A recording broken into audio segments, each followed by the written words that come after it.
Les gars, ce qui s'est passé dans les huitièmes de finale hier soir est vraiment une dinguerie. Ils ont sous-estimé le championnat saoudien, mais City a payé le prix fort. Si quelqu'un vous a demandé laquelle des équipes seront qualifiées pour les quarts de finale, vous auriez sans doute répondu Inter Milan et Manchester City. Eh bien, une toute autre chose s'est produite. En effet, hier, la Coupe du Monde des clubs a été le théâtre de rebondissements inattendus, offrant deux énormes surprises en huitièmes de finale et propulsant des noms improbables vers les quarts. Cette journée complètement folle restera sans doute gravée comme l'une des plus mémorables de la compétition jusqu'à présent. Ce qui s'est déroulé hier soir en huitième de finale de la Coupe du Monde des clubs a non seulement secoué les pronostics, mais a également garanti la présence d'une équipe non européenne au moins en demi-finale. Les deux chocs sismiques qui ont marqué les quarts de finale ont redéfini la dynamique du tournoi. Le premier bouleversement a vu l'Inter Milan affronter Fluminense. Bien que l'Inter ait semblé être l'équipe la plus solide sur le terrain et le favori de la rencontre, Fluminense a créé la surprise. Un but précoce dans les 3 premières minutes de jeu, suivi d'une autre réalisation en fin de match, ont scellé le destin des géants de Rio, assurant leur place au tour suivant.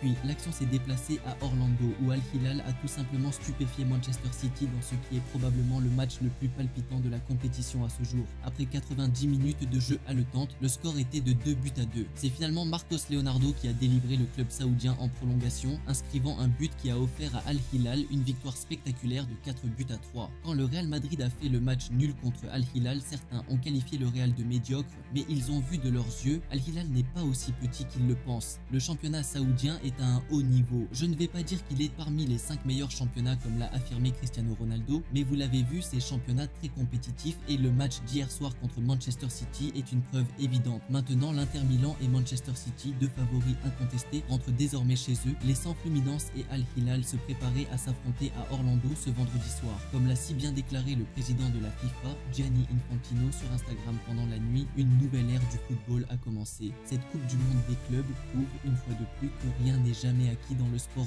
roi.